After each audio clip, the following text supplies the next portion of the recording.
The late-night streets of Portland echoed with the screech of tires and the thud of boots on asphalt.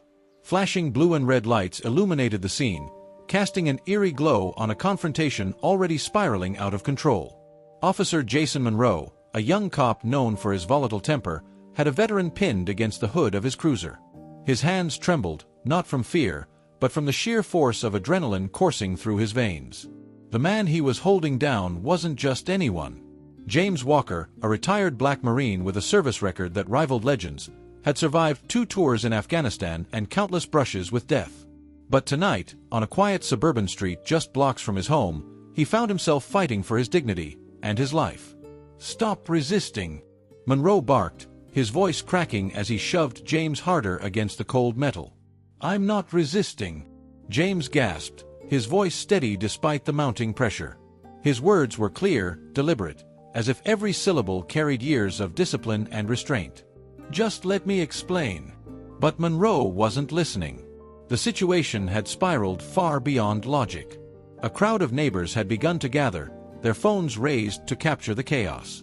Shouts of protest echoed from the onlookers, but Monroe's tunnel vision blocked them all out. Without warning, Monroe swung. His fist connected with James's jaw, the sound reverberating like a gunshot in the stunned silence that followed. James collapsed to the ground, his massive frame crumpling like a marionette with its strings cut. His head struck the pavement with a sickening crack, and the crowd erupted. "Oh my God, you just killed him," someone screamed. James didn't move. His chest, once rising and falling with steady breaths, lay eerily still. Blood began to pool beneath his head, staining the pristine concrete. Monroe stepped back, his face pale. The weight of what he'd done was sinking in, but it was too late. As the chaos unfolded, no one, not even Monroe, realized the enormity of the mistake. James Walker wasn't just a black man wrongly brutalized by the system. He was the father of Damien Walker, one of the most influential and controversial voices in the country. Damien wasn't just any activist. He was a firebrand known for exposing police brutality and holding law enforcement accountable in ways that no one else dared. And now, Monroe's actions had set a firestorm in motion, one that would change everything. What had led to this horrific moment? Why was a decorated veteran targeted so violently, and how would Damien Walker respond once he learned the truth? As the story unfolds, prepare to uncover the tangled web of misjudgments, simmering tensions, and explosive revelations that brought everyone to this breaking point. 3 hours earlier, James Walker sat in the dimly lit living room of his modest home, a mug of coffee in one hand and an old photograph in the other. The picture was faded, its edges worn from years of handling. In it, a younger James stood in uniform, beaming with pride, his arm draped around a teenage boy with a confident smirk, his son, Damien. James sighed. Despite all his achievements, his greatest pride was raising Damien, even if their relationship had grown strained over the years. Damien's fiery activism often clashed with James's quiet, disciplined nature. Where Damien saw a broken system to fight, James saw a structure that could only be changed from within, a belief rooted in his years of military service. They hadn't spoken much recently, and James felt the weight of those silences more than ever. Tonight, James was restless. He decided to clear his mind with a walk through the neighborhood, something he did often to calm himself. Dressed in a simple hoodie and jeans, he stepped outside into the cool night air, nodding to a few familiar faces as he strolled past tidy lawns and parked cars.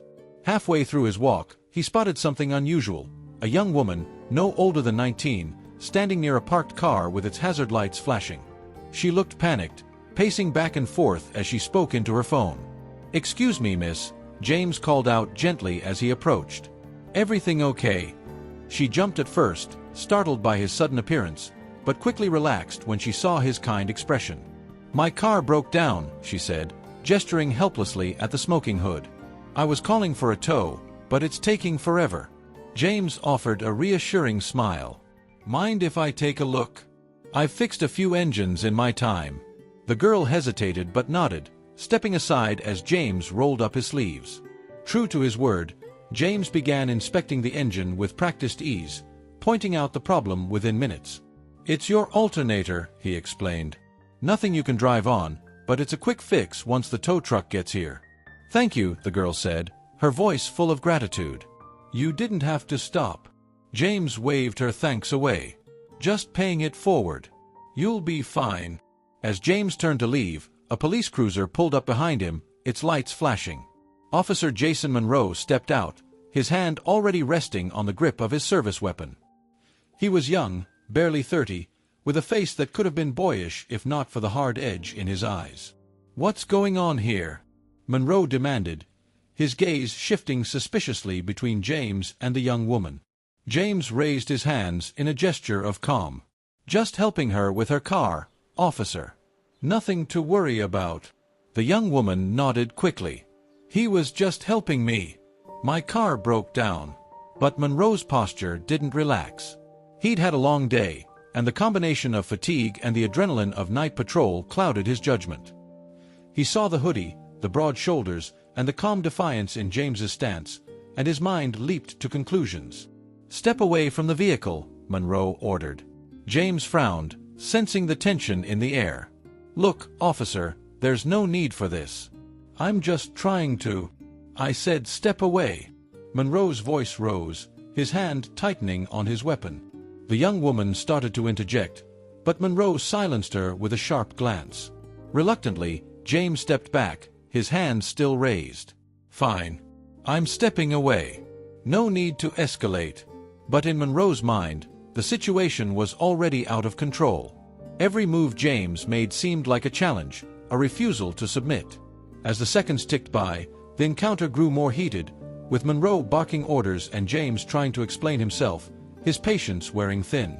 "I'm a veteran," James finally said, his voice steady but firm. "I've served this country longer than you've been on the force. I know my rights." The mention of his veteran status only seemed to anger Monroe further. To him, it sounded like a challenge, another reason not to back down. His training told him to establish control, to dominate the situation, and that's exactly what he tried to do. When Monroe grabbed James's arm to cuff him, the older man instinctively pulled away, not out of resistance, but out of disbelief. That's when the first shove came. James stumbled but held his ground, his voice rising in frustration. "What are you doing?" "I haven't done anything." The young woman pleaded with Monroe to stop, but her cries fell on deaf ears. The scene escalated rapidly as Monroe's anger boiled over, and within moments, the confrontation spiraled into violence. And then, the punch. The single, devastating blow that sent James to the ground and shattered the fragile calm of the neighborhood. As James lay unconscious, the sound of sirens filled the air. Backup arrived, and the scene was cordoned off. Monroe tried to justify his actions, his voice cracking as he recounted a version of events that painted James as the aggressor. But the crowd, their phones still recording, told a very different story. By the time the ambulance arrived, James was barely clinging to life. His dog tags, still hanging around his neck, glinted under the harsh streetlights as paramedics loaded him into the back of the vehicle. At the same moment, across town, Damien Walker was preparing to go live for his weekly broadcast. Unbeknownst to him, the story that would soon dominate the nation, and change his life forever, was already unfolding. Damien Walker sat at his desk, the glow of his camera lights reflecting off his sharp features. Behind him, the walls were lined with framed photos of protests he'd led, magazine covers featuring his face, and a massive poster with bold letters that read, "No Justice, No Peace." His setup was professional, a testament to how much his platform had grown. Over 2 million people tuned in to his weekly live streams, eager to hear his unfiltered take on police accountability and systemic racism. Tonight's topic was already lined up, another case of excessive force that had made headlines earlier in the week. Damien's fiery monologue was ready, the kind that had turned him into both a hero and a villain depending on who was watching. He thrived in this space, using his voice to amplify stories that might otherwise be ignored. But just as he was about to go live, his phone buzzed on the desk. He glanced at the screen, expecting a routine text or a notification. Instead, it was a name he hadn't seen in weeks, Aunt Lydia. Damien hesitated. Lydia was his father's older sister, the one who'd practically raised him after his mother passed. Her calls were rare, and when they came, they were never casual. "Something's wrong." He swiped to answer, his tone cautious. "Aunt Lydia. Everything okay?"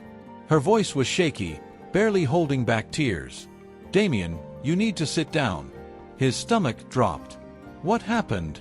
"It's your dad," Lydia said, her words tumbling out in a rush. He was attacked by a cop." The words didn't register at first. Damien frowned, as if hearing them wrong. "What are you talking about? Dad doesn't. He wouldn't." "I don't know all the details yet," Lydia interrupted. "But it's all over social media. Someone recorded it. He's in the hospital, Damien. They're saying it's bad." Damien felt the air leave the room. He gripped the edge of the desk, his heart pounding. "What hospital?" "St. Vincent's. They took him there a little while ago." Damien barely heard her. His mind was racing, images flashing of his father, the man who'd been his rock growing up, the man who'd taught him discipline and resilience, now lying helpless in a hospital bed. He ended the call without saying goodbye and immediately pulled up his social media feed. The videos were everywhere. Clips from different angles, all capturing the same horrifying moment. He watched in disbelief as the officer, Monroe, struck his father and sent him to the ground. The sound of the impact echoed in Damien's ears, followed by the screams of onlookers. His father's still body lying on the pavement was an image that burned into his mind. The caption under one of the most shared posts read, "Decorated Marine brutally assaulted by Portland police officer." Damien's hands shook as he stared at the screen. His live-stream audience, oblivious to the storm brewing, was still waiting. Comments flooded the chat. "Damien, where are you? We're ready to go. Talk about the latest case." But Damien couldn't think about his show. The only thing he could think about was his father and the cop who had done this to him. At St. Vincent's, the scene was grim. James Walker lay unconscious in the ICU, his head wrapped in bandages and his vitals displayed on a nearby monitor. Doctors worked tirelessly, but the damage was severe. The blow to his head had caused a traumatic brain injury, and his prognosis was uncertain. Outside the hospital room, Lydia sat in the waiting area, her face buried in her hands. Around her, a small group of family friends whispered in hushed tones, their concern palpable. Then the elevator doors opened, and Damien strode out, his presence commanding attention. He was dressed in a simple hoodie and jeans, a stark contrast to his usual polished appearance. His eyes were bloodshot, not from tears but from the kind of rage that simmers just below the surface. "Where is he?" Damien demanded. Lydia stood, her face crumpling as she embraced him. "Damien, I'm so sorry. He's in there. The doctors are doing everything they can."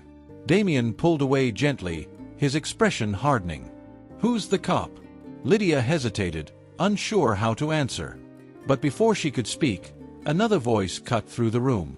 "You must be Damien." Damien turned to see a middle-aged man in a suit approaching. His badge clipped to his belt marked him as a police lieutenant. "I'm Lieutenant Perez. I'm here to offer my condolences and to assure you this incident is being thoroughly investigated." Damien's eyes narrowed. "Investigated? That's it? Your officer assaulted an unarmed veteran, my father, and you think an investigation is enough?" Perez raised his hands defensively. "I understand your anger, but we need to follow protocol. Officer Monroe has been placed on administrative leave pending the outcome." "Administrative leave?" Damien's voice rose, drawing the attention of everyone in the waiting area. "He puts my dad in a coma, and you give him a vacation? That's protocol." Perez sighed, the weariness in his eyes suggesting he'd had this conversation too many times before. "Mr. Walker, I want justice as much as you do." "No, you don't," Damien snapped.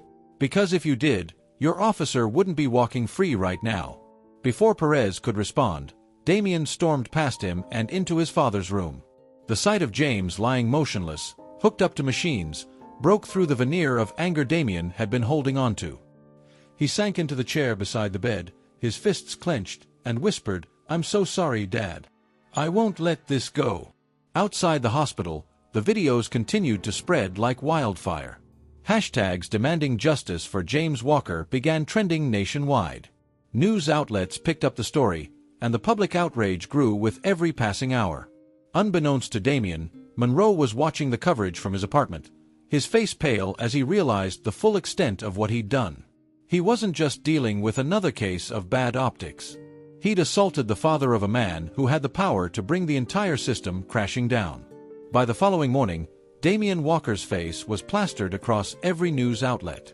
Clips from his live streams were replayed alongside footage of his father's assault, making it impossible to separate the two stories. The narrative wasn't just about James Walker anymore. It was about the clash between an activist and the system he'd spent years fighting against. Damien's phone buzzed incessantly, texts and calls pouring in from journalists, allies, and even strangers. But he ignored them all as he sat in his father's hospital room, watching the rhythmic rise and fall of James's chest. The machines beeped steadily, a cruel reminder of how fragile life could be. "Damien," Lydia said gently, breaking the silence. She had been sitting quietly in the corner, giving him space. "You need to eat something. You've been here all night." Damien shook his head, his eyes fixed on his father. "I'm not leaving him." Lydia hesitated, then placed a hand on his shoulder. "Your dad wouldn't want you to wear yourself down like this. He'd want you to fight the way you always do." Damien finally looked at her, his jaw tight. "This isn't like the other fights, Aunt Lydia. This is personal." "I know," she said softly. "But that's why you need to stay strong. For him." Across town, Officer Jason Monroe sat alone in his apartment, his hands shaking as he scrolled through the news on his phone. His face had been identified in several of the viral videos, and his name was now a trending topic on social media. The comments ranged from outrage to outright threats, with people demanding he be fired, arrested, or worse. Monroe threw his phone onto the couch and ran his hands through his hair. This wasn't how things were supposed to go. He had joined the force to make a difference, or at least that's what he told himself. But over time, the constant stress and fear of the job had hardened him, making him quick to act and even quicker to escalate. "I didn't mean to hurt him," he muttered to himself, though the words felt hollow. Deep down, he knew intent didn't matter. What mattered was the result: a decorated veteran lying comatose in a hospital bed and an entire nation demanding justice. A knock at the door startled him. He hesitated, his paranoia kicking in. When the knock came again, he approached cautiously and looked through the peephole. It was Lieutenant Perez. Monroe opened the door, his face pale. "Lieutenant, Save it," Perez cut him off, stepping inside. "Do you have any idea what kind of firestorm you've unleashed?" "I didn't mean for this to happen," Monroe pleaded. He was a veteran," Perez interjected. "Unarmed, standing on a public street helping someone? Which part of that made him a threat, Monroe?" Monroe's mouth opened, but no words came out. Perez shook his head in disgust. "Listen to me. You're suspended, and if this investigation confirms what those videos show, you're looking at criminal charges. You need to lawyer up. Now." Monroe sank onto the couch, his head in his hands. "My life is over, isn't it?" Perez didn't answer. He didn't need to. Meanwhile, Damien's anger boiled over as he began drafting a response to the public. Sitting in the hospital's empty cafeteria, he typed furiously on his laptop, each word dripping with the raw emotion he'd been holding back. "Last night, my father, a Marine, a hero, a man who gave everything for this country, was brutally attacked by someone sworn to protect and serve. This isn't just about my family. It's about every family who's ever had to bury a loved one because of unchecked police violence. We've waited long enough for change. Now, we demand it." He hit post, and within minutes, his words spread like wildfire. The hashtag Justice for James became the top trend on Twitter, accompanied by a flood of posts from celebrities, activists, and ordinary people sharing their outrage and solidarity. Later that evening, Damien held a press conference outside the hospital. Cameras and microphones crowded the space as he stood at the podium, his expression somber but determined. "My father is fighting for his life right now," Damien began, his voice steady despite the lump in his throat. "And while he fights, I will not rest. This isn't just about him. It's about a system that continues to dehumanize and destroy black lives. It's about accountability, not just for the officer who did this, but for every department that allows this kind of behavior to go unchecked." The crowd erupted into cheers and applause, but Damien wasn't finished. He leaned forward, his gaze piercing through the cameras. "To Officer Monroe, if you're watching this, I want you to know one thing. You picked the wrong family. We're not going to let this slide. You're going to answer for what you did." The statement sent shockwaves through the media, with headlines the next morning painting Damien as both a crusader for justice and a polarizing figure. Some called him a hero. Others accused him of inciting division. But Damien didn't care. His focus was singular: getting justice for his father. As the story continued to dominate the news, protests erupted across the country, drawing attention to not only James Walker's case but the broader issue of police brutality. Damien's platform grew exponentially, with millions rallying behind him. But the pressure on Monroe also increased, as both his personal and professional life began to crumble. What Monroe didn't know was that the worst was yet to come. Someone had uncovered footage from his body camera, footage that would reveal a shocking twist no one saw coming. The following morning, a wave of tension swept through Portland. The protests outside the police station swelled, with demonstrators holding signs that read "Justice for James Walker" and "End Police Brutality." News vans lined the streets, reporters broadcasting live updates as the city braced for what felt like an impending reckoning. Damien Walker stood among the crowd, his presence electrifying the demonstrators. He hadn't planned to speak, but the sheer intensity of the moment pulled him to the forefront. Grabbing a megaphone, he climbed onto the hood of a parked car and addressed the growing assembly. "My father isn't just another name on a list," Damien shouted, his voice carrying over the chants. "He's a Marine, a man who served this country with honor. And yet, in the eyes of the system, he's just another black man who could be brutalized without consequence." The crowd erupted into cheers, their collective energy vibrating through the air. Damien raised a hand to quiet them, his expression resolute. "We're not here to tear the city apart. We're here to demand accountability. And we won't stop until we get it." As he climbed down, Damien's phone buzzed in his pocket. He stepped aside, scanning the message that had just come through. It was from a journalist he trusted, someone who had helped amplify his causes in the past. "Damien, you need to see this. Body cam footage leaked. It's bad, really bad." In the dim confines of Officer Monroe's apartment, a knock at the door jolted him awake. He hadn't slept since the incident, his nights plagued by nightmares of that single, devastating moment. When the knock came again, louder this time, he staggered to the door and opened it to find Lieutenant Perez standing there, his expression unreadable. "We need to talk," Perez said, stepping inside without waiting for an invitation. Monroe shut the door, his hands trembling. "What's going on?" Perez pulled out a tablet and set it on the coffee table, playing a video that had been circulating online. Monroe froze as he realized what it was: the leaked body cam footage. The video began with the initial encounter, Monroe arriving on the scene, James calmly explaining his presence, and the young woman vouching for him. But as the video continued, it became painfully clear that James had never posed a threat. His tone was measured, his movements deliberate. He had even raised his hands to show he wasn't resisting. Then came the moment that had haunted Monroe for days. The punch. The sickening sound of impact. The gasp of the crowd.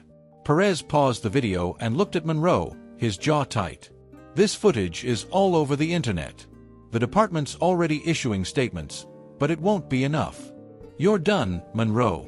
Monroe slumped into a chair, his face pale. "I didn't mean for this to happen." Perez's voice turned cold. "Intent doesn't matter anymore. The whole country is watching. The DA is already talking about filing charges." Back at the hospital, Damien sat in a quiet conference room with his lawyer, Camille Foster. A fierce advocate with a reputation for dismantling police misconduct cases, Camille was exactly the kind of ally Damien needed. "The body cam footage changes everything," Camille said, sliding her tablet across the table to show Damien. "It's a smoking gun." Damien watched the footage in silence, his fists clenching tighter with every second. When it ended, he let out a shaky breath, his anger barely contained. "We need to release a statement," Camille continued. "Something that keeps the pressure on but doesn't give the other side any ammunition." Damien nodded. "Do it. And make sure everyone sees it." Within hours, Camille's statement was plastered across every major platform. The leaked body cam footage confirms what we already knew. James Walker posed no threat. This was not a mistake. It was a choice to use unnecessary and excessive force. "We demand not just accountability, but systemic change." The statement reignited public outrage, with even more protests springing up across the country. Calls for Monroe's arrest grew louder, and the pressure on the police department reached a breaking point. That evening, Damien returned to the hospital to check on his father. The sight of James, still unresponsive, filled him with a renewed sense of determination. He sat by the bed, his voice low but firm. "Dad, I know you can hear me," Damien said. "And I need you to know I'm not letting this go. You didn't fight for this country just to end up like this. I'm going to make sure the world remembers who you are." A tear slipped down Damien's cheek, but he quickly wiped it away, unwilling to let his emotions take over. He leaned back in his chair, the weight of the battle ahead pressing down on him. The next morning, news broke that Officer Monroe had been arrested on charges of assault and battery, with the possibility of additional charges pending the investigation. The announcement sent shockwaves through the media, marking a rare instance of swift action against a police officer in a case of misconduct. Damien's phone buzzed constantly with messages of congratulations and solidarity, but he didn't feel victorious. Not yet. His father was still in a coma, and the larger fight, the fight for systemic change, was far from over. Later that day, as Damien prepared for another press conference, he received a call from a blocked number. Against his better judgment, he answered. "Damien Walker," came a trembling voice. It was Monroe. Damien's grip on the phone tightened. "You've got a lot of nerve calling me." Monroe's voice cracked. "I need you to know I'm sorry. I messed up. I let my fear get the better of me, and You what? You destroyed my family, and now you want forgiveness." Damien's voice was icy. "I'm not asking for forgiveness," Monroe said quickly. I don't know. I didn't know who your dad was. I didn't know anything. Does it matter who he was?" Damien shot back. "Would it have changed anything?" Monroe fell silent.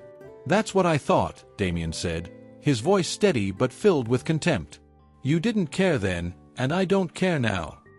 He hung up without another word, his heart pounding. As Damien stepped out to address the growing crowd, his resolve was stronger than ever. The fight for his father's justice was just the beginning. What he couldn't know, however, was that a new twist in the case was about to emerge, one that would upend everything once again. The morning after Monroe's arrest, the case took a shocking turn. Damien was sitting in the hospital cafeteria with Camille Foster, reviewing the latest updates on his father's condition and the mounting legal pressure on the police department. Despite the weight of the situation, there was a flicker of hope in the air. But that flicker was extinguished when Camille's phone buzzed with a notification. Her brow furrowed as she read the message. "Damien, we have a problem." "What now?" Damien asked, his tone laced with frustration. Camille turned the screen toward him. It was a news alert from a prominent outlet. "New evidence suggests police altered body cam footage." Damien snatched the phone, his eyes scanning the headline. "What the hell does that mean?" Camille was already typing furiously on her laptop, pulling up the full report.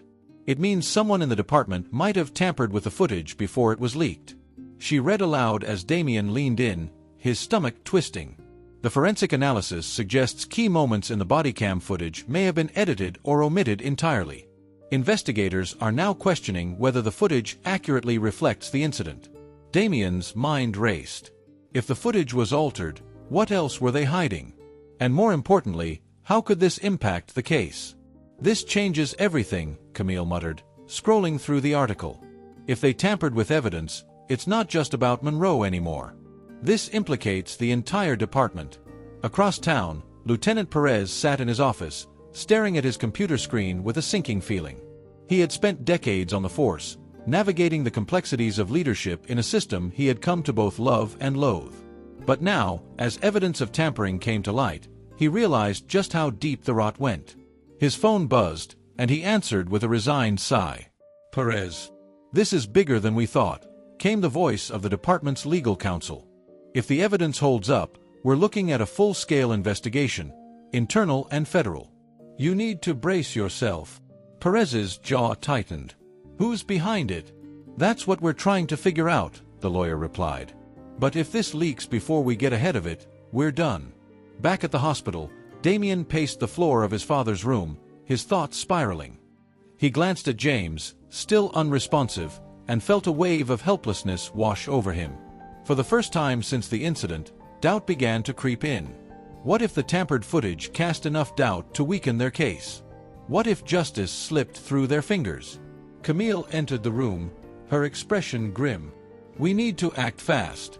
If this story gains traction, it could undermine everything we've worked for. Damien nodded, his determination hardening. So, we dig deeper. We find the truth, whatever it takes. Hours later, Damien and Camille held an emergency meeting with their growing team of allies, lawyers, journalists, and activists, all determined to uncover the full scope of the corruption. Together, they devised a plan to put pressure on the police department to release the unaltered footage. Camille addressed the group. We need to control the narrative. If they're hiding something, we expose it. Damien, you'll lead the charge publicly while we work behind the scenes. Damien's voice was steady, but his eyes burned with fire. They thought they could silence my dad with violence. Now they're trying to cover their tracks. I won't let them. As the sun set, Damien went live on his platform, addressing his millions of followers. The anger and frustration he felt were palpable in his voice. We've just learned that the body cam footage released by the police may have been tampered with. Let me be clear, this is not just about one bad officer anymore. This is about a system willing to lie and manipulate evidence to protect itself. He paused, letting the gravity of his words sink in before continuing. I'm asking everyone watching this to demand the truth. Call your representatives. Flood the police department with calls and emails. Show up to the protests. This isn't just about my father. It's about every family that's been denied justice because of lies like this. The response was immediate. Hashtags like #releasethefootage and #justice4James Walker began trending worldwide, and calls to the police department overwhelmed their phone lines. The pressure was mounting, and it was only a matter of time before something gave. The next day, a bombshell hit. An anonymous whistleblower within the department contacted Damien's team, claiming to have access to the unaltered body cam footage. The whistleblower, identifying themselves only as Omega, insisted that the footage revealed damning evidence that would blow the case wide open. Damien's hands shook as he read the encrypted message. They have it, he whispered, looking up at Camille. The real footage. Camille's face was a mix of relief and caution. This could be the breakthrough we need. But we need to be careful. If this footage is as explosive as they're claiming, people will do anything to stop it from coming out. Damien nodded, his resolve unshaken. Then we don't wait. We get it, and we show the world. As Damien and his team prepared to meet the whistleblower, the tension was palpable. They knew they were walking into uncharted territory, and the stakes had never been higher. What they didn't know was that the footage they were about to see would not only confirm their worst fears but reveal a deeper conspiracy, one that reached higher than anyone had imagined. Damien and Camille sat in the back seat of a dark SUV as it navigated the quiet streets of Portland. The air inside the vehicle was thick with tension. Their destination was a parking garage downtown, the rendezvous point set by Omega, the anonymous whistleblower who had promised them the unaltered body cam footage. This feels like a movie, Damien muttered, half to himself, as he scanned the empty streets through the window. Camille, seated beside him with a laptop in her lap, glanced over. Yeah, well, let's hope it doesn't end like one of those spy thrillers. The SUV came to a stop, and their driver, a burly security contractor, turned to face them. I'll stay here and keep watch. If anything looks off, I'm getting you out of here. Damien nodded. Appreciate it. The two stepped out and made their way into the dimly lit parking garage, their footsteps echoing off the concrete walls. They reached the third level, as instructed, and found a man waiting by a nondescript sedan. He wore a baseball cap pulled low over his face and a plain jacket that did little to distinguish him. You Omega? Damien asked, his voice steady despite the tension in the air. The man nodded but didn't extend a hand. You alone? Damien gestured to Camille. Just us. You have the footage. Omega glanced around nervously before reaching into a messenger bag and pulling out a small external hard drive. This has everything. Uncut, unedited body cam footage from the night your father was attacked. Damien reached for the drive, but Omega pulled back. Before I give this to you, you need to know something. What? Damien asked, his patience fraying. It's worse than you think, Omega said, his voice low. "The footage doesn't just show what that cop did to your father. It shows how the department reacted after the fact, how they planned to cover it up." Damien's blood ran cold. "What do you mean?" Omega handed over the drive. "You'll see. Just make sure this gets out. People need to know." Camille quickly plugged the drive into her laptop, running a cursory check to ensure the files were legitimate. Her eyes widened as she scanned the footage. "It's all here," she whispered. "This is it." Before they could say anything else, the screech of tires echoed through the garage. Two black SUVs sped onto the level, their headlights cutting through the shadows. Doors flew open, and men in suits poured out, their hands on their hips where holstered weapons glinted under the artificial light. "Run!" Omega hissed, shoving Damien and Camille toward the stairwell. The two sprinted for the exit, Camille clutching the laptop tightly to her chest while Damien stayed close behind, shielding her as the men shouted for them to stop. Omega moved in the opposite direction, drawing their attention away. Damien and Camille burst out of the stairwell onto the street, where their own SUV was waiting. The driver threw the door open, and they scrambled inside. "Go! Go!" Damien shouted as the driver floored it, the vehicle screeching away just as their pursuers emerged from the garage. Back at their secure location, Damien and Camille wasted no time reviewing the footage. The unaltered body cam video began as expected, showing Monroe's initial interaction with James. But as they watched further, their anger and disbelief grew. The footage revealed not only Monroe's unjustified aggression, but also a series of shocking conversations that followed the assault. Audio from police radios and dashcams captured officers discussing how to frame the narrative, suggesting they plant evidence or claim James had been resisting arrest. One officer even joked, "It's his word against ours, and he's not talking anytime soon." Camille paused the video, her hands trembling. "This isn't just misconduct. This is a full-blown conspiracy." Damien stared at the screen, his jaw clenched so tightly it hurt. "They were going to let this happen. Let my dad take the blame." "There's more," Camille said, her voice barely above a whisper as she resumed the footage. The final segment showed higher-ranking officials arriving on the scene, discussing damage control. A commanding officer was heard instructing Monroe to stick to the script and assuring him that the department would handle any fallout. It was a chilling glimpse into the systemic corruption that had allowed incidents like this to continue unchecked. The next day, Damien held a press conference unlike any he'd done before. With Camille by his side, he presented the unaltered footage to the world.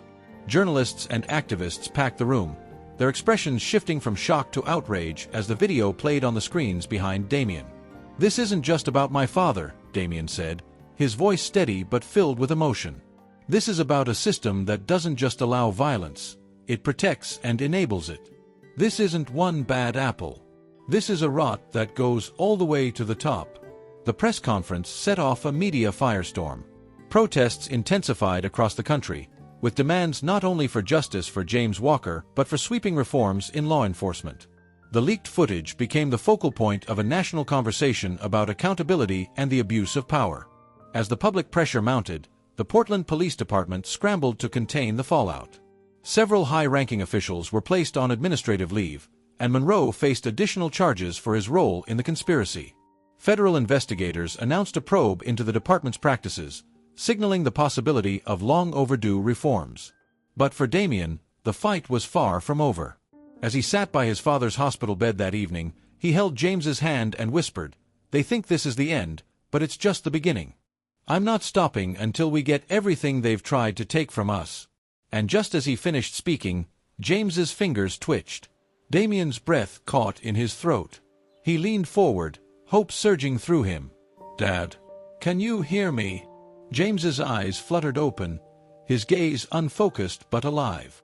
"Dad, it's me," Damien said, tears streaming down his face. "You're going to be okay. We're going to make it through this."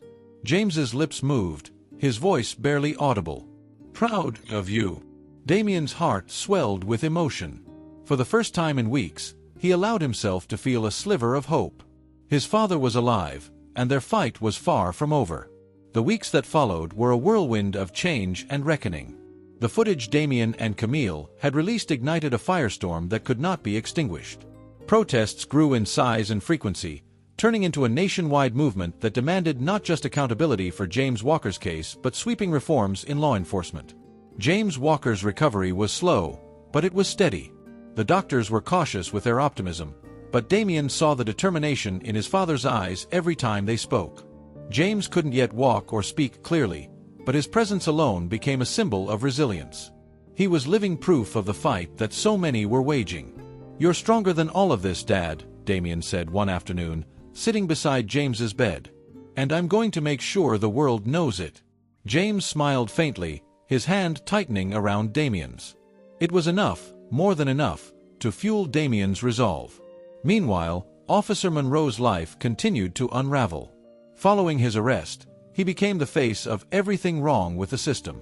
Public outrage, coupled with damning evidence of his actions and the systemic cover-up, led to a swift trial. Damien and Camille were present every day, their determination unwavering. When the verdict was read, guilty on all charges, the courtroom erupted into a mix of cheers and tears. Monroe's conviction was hailed as a turning point, but for Damien, it was just one step in a much larger fight. The fallout from the leaked footage didn't stop with Monroe. Investigations into the Portland Police Department uncovered years of corruption, misconduct, and systemic racism. Several high-ranking officials resigned or were fired, and federal oversight was imposed on the department. For many, it was a long-overdue reckoning. Camille stood beside Damien as they watched the news one evening, reports of reform efforts scrolling across the screen. "You did it," she said, her voice filled with pride.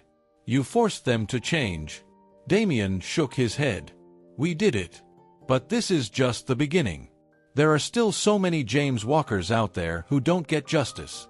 I can't stop now." Camille nodded. "And you won't have to. You've built something bigger than yourself, Damien. People are listening." Months later, James Walker stood on a stage, his steps slow but steady as he approached the podium. It was his first public appearance since the incident, and the crowd erupted into applause as he took his place beside Damien. The two men exchanged a look, one of pride, determination, and unspoken love. James cleared his throat, his voice still hoarse but filled with strength. "I'm here today because of my son. Because he refused to let my story end the way so many others have. But this isn't just about me. It's about all of us. About building a world where justice isn't a privilege, it's a right." The crowd roared in approval, their cheers echoing through the open-air venue. Damien stepped forward, placing a hand on his father's shoulder. "We won't stop," he said, his voice carrying over the noise. "Not until every system that oppresses us is dismantled. Not until justice isn't something we have to demand, it's something we can count on." The moment was electric, a culmination of everything they had fought for. The movement they had ignited showed no signs of slowing, and for the first time in a long time, Damien felt a sense of hope. As father and son stood together, united in purpose, the world watched, inspired by their story. A story of resilience, accountability, and the unrelenting fight for justice. What part of this story resonated with you the most? Share your thoughts in the comments below. If you believe stories like James Walker's can inspire change, like this video, subscribe to the channel, and share it with your friends. Together, we can keep the conversation alive.